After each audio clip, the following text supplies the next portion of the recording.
രണ്ടാമൂഴത്തിന്റെ research അങ്ങനെ ആയിരുന്നല്ലോ.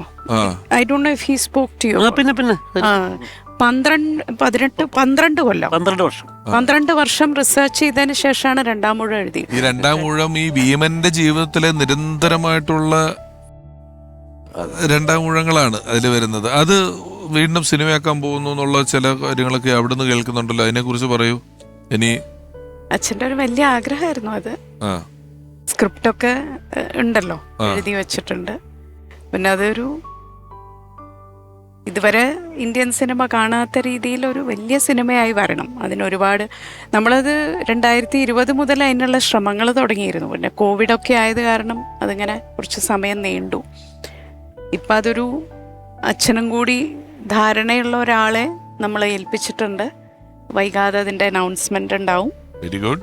And 4 വർഷം എടുക്കും പടം തീരാൻ. അതെ, പക്ഷെ അത് പ്രൊഡക്ഷനിലുണ്ടാവും എന്ന് എനിക്ക് തോന്നുന്നില്ല. മനോരഥങ്ങളിൽ അതിന്റെ ക്രിയേറ്റീവ് പ്രൊഡ്യൂസറായിട്ട് അങ്ങനെ ഒരു റോള് മാത്രമേ ഉള്ളൂ എനിക്ക്.